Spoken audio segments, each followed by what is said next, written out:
Hello बच्चों, हम chapter number 1 तेरी है जमी के क्वेश्चन आंसर करने जा रहे हैं। कविता मैंने आपको समझा दी है। आज हम अभ्यास करेंगे। क्वेश्चन नंबर 1, आपके मत से सृष्टि में सर्वोपरि कौन है, क्यों? कविता में मैंने आपको समझाया था कि ईश्वर ही सर्वोपरि है, क्योंकि वह सर्वशक्तिमान है। उनकी इच्छा के बिना किसी भी व्यक्ति का जन्म और मृत्यु नहीं हो सकता। क्वेश्चन नंबर 2, कवि ईश्वर से क्या चाहते हैं? कवि चाहते हैं कि ईश्वर लोगों के अपराधों को क्षमा करे, वह लोगों पर अपनी कृपा दृष्टि बनाए रखे, लोग किस हाल में है इसकी हमेशा खबर रखे, दुनिया में आने वाली आफतों को दूर करे। यही हम ईश्वर से चाहते हैं। क्वेश्चन नंबर 3, कवि ने मालिक किसे कहा है? कवि ने मालिक ईश्वर को कहा है, क्योंकि ईश्वर सर्वशक्तिमान है। ईश्वर ने ही धरती और आकाश बनाए हैं, इसलिए हम ईश्वर को ही सर्वोपरि मानते हैं। क्वेश्चन नंबर 4, तू अपनी नजर हम पर रखना, ऐसा कवि क्यों कहते हैं? ईश्वर की इच्छा से ही दुनिया में हमारा जन्म हुआ है और उन्हीं की कृपा से हमें शरीर और ये प्राण मिले हैं। वही हमारा रखवाला है और वही हमारे जीवन उन्हीं के भरोसे है। इसलिए कवि कहते हैं कि अपनी नजर हम पर बनाए रखना। क्वेश्चन नंबर 5, कवि ईश्वर से क्या बख्शने के लिए कहते हैं? बच्चों, मैंने आपको बताया था बख्शने के लिए यानी क्षमा करने के लिए। कवि ईश्वर को अपने जो गुनाह किए हैं, कोई भी गलत काम किया है, तो हे ईश्वर तुम हमें क्षमा कर देना, ऐसा कवि कहते हैं। प्रश्नों के जवाब के बाद क्वेश्चन नंबर 2, रिक्त स्थानों की पूर्ति करो। कविता तो आप लोगों ने पढ़ी है। इसी कविता में से हमें ये रिक्त स्थान मिले हैं, तो अब हम इसे पूरा करेंगे।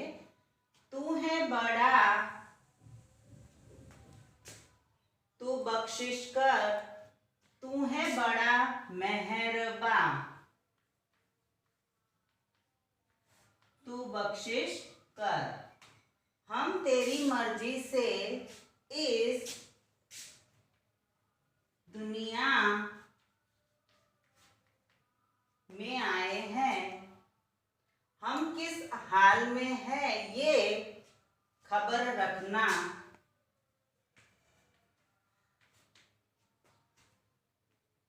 तू चाहे तो हमें रखे तेरे आगे झुका के, सर हम खड़े हैं। इस तरह से काव्य पंक्तियां ही हैं। काव्य को देखकर हमें इस रिक्त स्थानों की पूर्ति करनी है, जो हमने कर ली है। और कविता पढ़ने के बाद आराम से ये पंक्तियां पूरी हो जाती है। इसके बाद हम लेंगे अपनी पाठ्य पुस्तक के व्याकरण। व्याकरण यानी ग्रामर आप लोगों को मालूम ही है।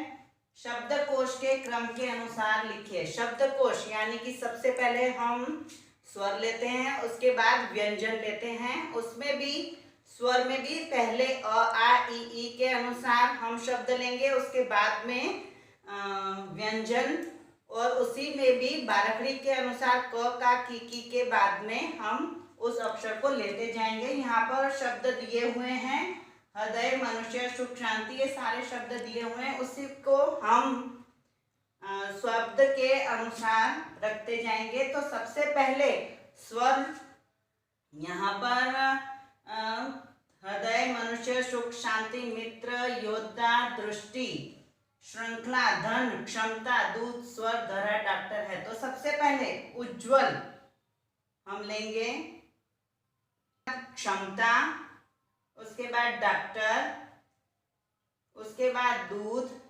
दृष्टि, धन, धरा, मनुष्य, मित्र, श्रृंखला, सुख, स्वर और आखिर में हृदय।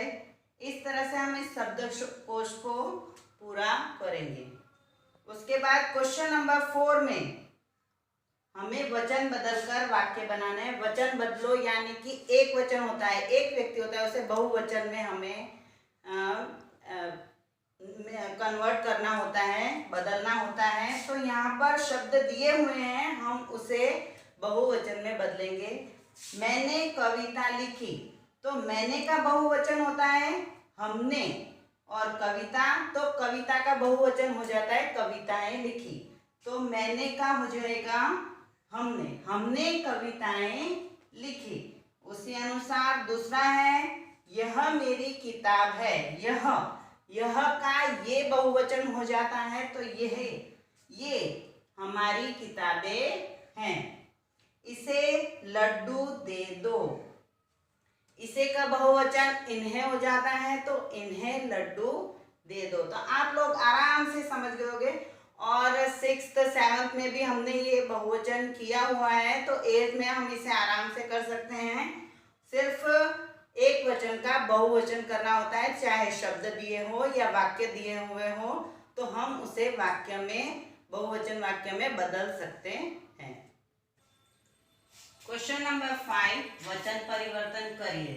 वचन परिवर्तन मैंने अभी आपको बताया कि एक वचन का बहुवचन, तो इसी तरह से ये सारे शब्द दिए हैं, उसे हमें बहुवचन में परिवर्तन करना है। तो नदी, नदी एक वचन है, हमें उसका बहुवचन नदियां, पीछे या लग जाता है। दरवाजा, दरवाजे। कौवा, कौवे। सड़क, सड़कें। इस तरह से हमें बहुवचन करते जाना है। जिस तरह से शब्द होता है उसी तरह से उसका शब्द परिवर्तन होता जाता है। मछली, तो बहुत सारी मछली, तो मछली नहीं बोलते, मछलियां, बहुत सारी मछलियां हो जाती है। वधु, वधुएं, एक वचन में वधु, बहुवचन में वधुएं। किताब, बहुत सारी किताब हो तो किताबें। इसी तरह से कला, कलाएं।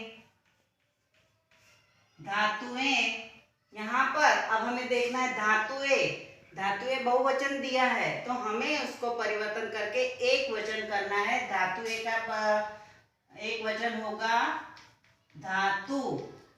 लड़का, तो बहुत सारे लड़के, परिवर्तन करेंगे तो लड़के हो जाता है। आँख, तो आँख का बहुवचन आंखें। इस तरह से हम ये सभी शब्दों को बहुवचन करना सीख गए हैं। और इसके अलावा और भी आपको शब्द मिलेंगे, आप उसको आराम से बहुवचन कर सकते हो। इसके बाद नीचे क्वेश्चन नंबर 6 है, निम्नलिखित शब्दों में प्रयुक्त प्रत्यय ढूंढो। प्रत्यय ढूंढो यानी मनुष्य, तो हम उसको उसकी संधि करेंगे और उसमें मनुष्यता, मनुष्य का प्रत्यय होता है मनुष्यता। धनवान का धन वत्ता वान। रसोईया, रसो प्लस ईया, इसमें हमारा स्वर लगा है ईया। टोकरी यानी टोकरा प्लस ई, टोकरी बनता है। भाग्यवान, भाग्य प्लस वान, भाग्यवान। तो ता, वान, या, ई, ये सभी यहाँ पर हमने प्रत्यय ढूंढे हैं। प्रत्यय यानी हमें उस शब्द का संधि करना होता है। तो बच्चों, हमारा ये तेरी है जमी कविता चैप्टर पूरा होता है। तो आप सभी इसे अपनी नोटबुक में लिखें और बार बार रिवाइज करें, जिससे आपका ये आपको याद भी हो जाए और आपको अच्छे से सीखने को भी मिले। यहाँ पर एक एक चीज़ें आपको समझाई गई है, उसी के अनुसार सारे प्रश्न उत्तर, क्वेश्चन आंसर जो भी है, जो भी सिखाया है, वो आप अपनी किताब में से देख देख के आराम से करें और याद करें।